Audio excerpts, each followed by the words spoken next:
la présidente de la province sud et chef de file des loyalistes, Sonia Baquet, a plaidé dimanche pour une séparation des provinces calédoniennes, jugeant, dans un discours particulièrement virulent à l'égard des indépendantistes, que le destin commun a échoué. Dans ce discours diffusé en direct sur les réseaux sociaux à l'occasion du 14 juillet, l'ex-secrétaire d'État a estimé que le projet d'une Nouvelle-Calédonie institutionnellement unie et fondée sur un vivre ensemble, les uns avec les autres, est révolu. Alors que la Nouvelle-Calédonie est en proie depuis 2 mois à des violences liées à une réforme du corps électoral rejetée par les indépendantistes, nous faisons tous aujourd'hui le constat que l'idéal d'un peuple calédonien a été rejeté par une partie majoritaire de la population indépendantiste, a-t-elle lancé. Des antagonismes encore indépassables. Nos adversaires politiques prônent une identité propre, où le peuple premier qu'ils représentent majoritairement impose ses règles au-dessus de celles des autres.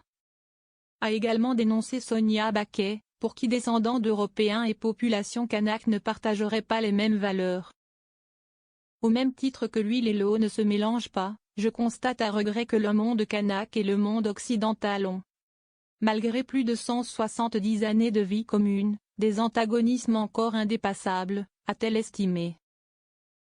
Qu'il s'agisse de leur manière de vivre en société, par la place qui est faite aux femmes par exemple.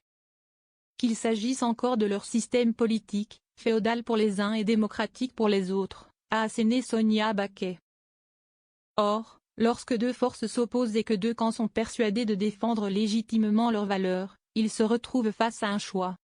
Celui de s'affronter jusqu'à la mort de l'un des deux ou de se séparer pour mieux vivre, a-t-elle résumé. L'accord de Nouméa ne permet pas de couper l'archipel. Ainsi, l'autonomisation des provinces peut représenter une opportunité de construction de plusieurs entités distinctes mais complémentaires, où chacun des peuples pourra enfin s'épanouir selon ses propres aspirations, a poursuivi la leader loyaliste, qui souhaite que chaque province récupère la compétence fiscale qui leur permettra de bâtir la société attendue par sa population.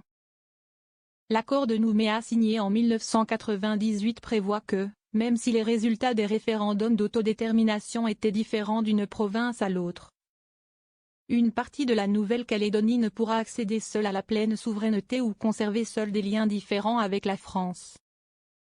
La Nouvelle-Calédonie est divisée en 3 provinces, la plus importante en termes de population est la province sud, dirigée par les loyalistes. La province nord et la province des îles sont gouvernées par les indépendantistes.